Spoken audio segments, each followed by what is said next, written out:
آج کی آیت، اس کے پاؤں پہاڑوں پر کیا ہی خوشنما ہے جو خوشخبری لاتا ہے اور سلامتی کی دعا کرتا ہے اور خیریت کی خبر اور نجات کا اشتہار دیتا ہے۔ یسایہ 52 باب 7ویں آیت۔ عزیزو، کوئی خبر اچھی ہو یا بری، وہ معلومات ہیں جس سے باخبر رہنا ہر کوئی پسند کرتا ہے۔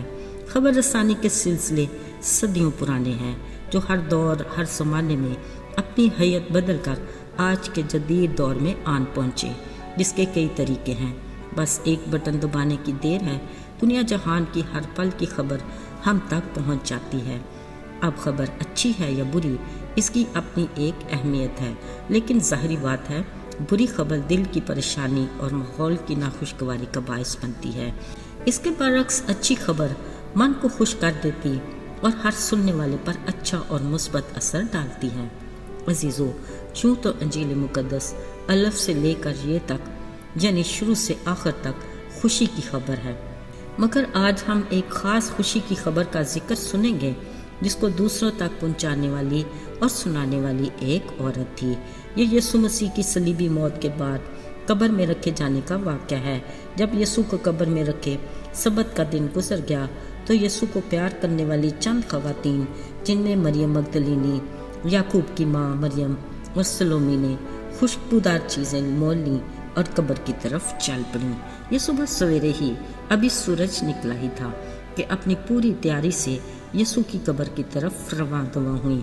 ان کی فکر صرف وہ بڑا پتھر تھا جو قبر کے منہ پر پڑا تھا۔ جب وہ ذرا قریب پہنچی تو ان کی حیرت کی انتہا نہ رہی۔ دیکھا وہ پتھر تو ایک طرف لڑکا پڑا ہے۔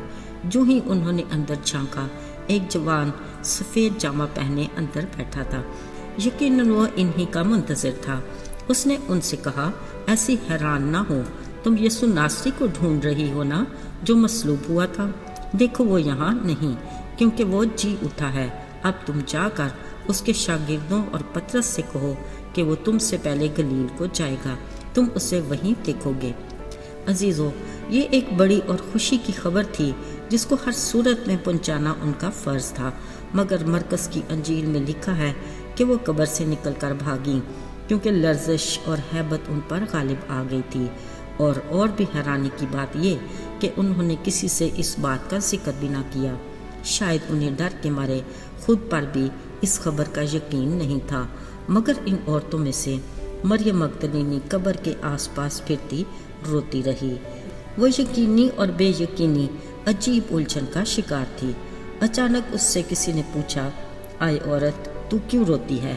اس نے کہا، میرے خداوند کو اٹھا کر لے گئے، معلوم نہیں کہ اسے کہاں رکھا۔ یہ کہتے پیچھے مڑی ہی تھی کہ اس نے یسوع کو کھڑے دیکھا اور اسے باغبان سمجھ کر پوچھا، میاں اگر تم نے یسوع کو کہیں رکھا ہے تو بتا دو۔ یسوع نے روتی پریشان حال عورت کو نام سے پکارا، کہا، مریم۔ اس آواز سے مریم مگدلینی نے فوراً پہچان کر کہا، ربونی، یعنی آئے استاد۔ یہ کہتے وہ یسوع کی طرف خوشی سے لپکی، مگر یسوع نے اسے کہا، مجھے نہ چھوؤ، کیونکہ میں اب تک باپ کے پاس اوپر نہیں گیا، لیکن جا کر میرے بھائیوں اور شاگردوں کو خبر دو۔ عزیزو، یہ مریم مگدلینی وہ عورت تھی جس سے یسوع نے 7 بدروحوں کو نکالا تھا۔ اس کے بعد سے ہی اس نے یسوع کی پیروی کو اپنی زندگی کا مقصد بنا لیا اور ان عورتوں میں شامل ہو گئی جو یسوع کی زمینی خدمت میں اس کے ساتھ ساتھ رہتی تھیں۔ یہاں یسوع سے ملنے کے بعد مریم مگدلینی نے فوراً آ کر شاگردوں کو خبر دی کہ میں نے یسوع کو دیکھا اور اس نے مجھ سے باتیں بھی کی۔ عزیزو، کس قدر خوش نصیب تھی مریم مگدلینی جس نے یسوع کو مردوں سے جی اٹھنے پر سب سے پہلے دیکھا، بلکہ باتیں بھی کی۔ یہ وہ مبشرہ تھی جس نے اس بڑی خوشخبری کو اس کے پریشان حال شاگردوں کو سنا کر انہیں دلیری عطا کی۔ عزیزو، کلام مقدس میں یوں لکھا ہے کہ اس کے پاؤں پہاڑوں پر کیا ہی خوشنما ہے جو خوشخبری لاتا ہے اور سلامتی کی دعا کرتا ہے اور خیریت کی خبر اور نجات کا اشتہار دیتا ہے۔ یاد رہے، ہم بطور مسیحی یسوع کے ایسے ایلچی ہیں جن کو آسمان کی بادشاہی کی خوشخبری اور نجات کے پیغام کو دوسروں تک پہنچانے کی ذمہ داری دی گئی ہے۔ دیکھنا یہ ہے کہ کیا ہم اپنی ذمہ داری کو اچھے سے نبھاتے ہیں یا وقت اور حالات کی نزاکت کے باعث ڈرے سہمے سچ اور حق کو بیان کرنے سے قاصر ہیں۔ ساتھیوں، ہمیں مریم مگدلینی کی طرح یسوع کی محبت اور معافی کے پیغام کو ان لوگوں تک لے جانا ہے جو ابھی تک یسوع کی نجات کی پیشکش سے لا علم ہیں۔ یاد رہے، خدا کا فرمان ہے، بعض لوگوں پر جو شک میں ہیں رحم کرو، اور بعض کو جھپٹ کر آگ میں سے نکالو، اور بعض پر خوف کھا کر رحم کرو۔ خدا ہمیں ایسا ہی کرنے کی دلیری عطا کرے، آمین۔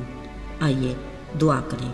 آئے آسمان اور زمین کے خالق اور مالک، کارخانہ قدرت کو منظم طریقے سے چلانے والے، ہم التجا کرتے ہیں کہ ہماری زندگیوں کو بھی اپنی مرضی کے مطابق منظم طریقے سے بسر کرنے کی توفیق عطا کر، ہمیں اپنے نام کے زندہ گواہ بنا، اور دلیری عطا کر کہ ہم تیری نجات کی خوشخبری ان تک پہنچائیں جو ابھی ان سے ناواقف ہیں۔ یسوع کے فتح مند اور مبارک نام میں مانگتے ہیں، آمین۔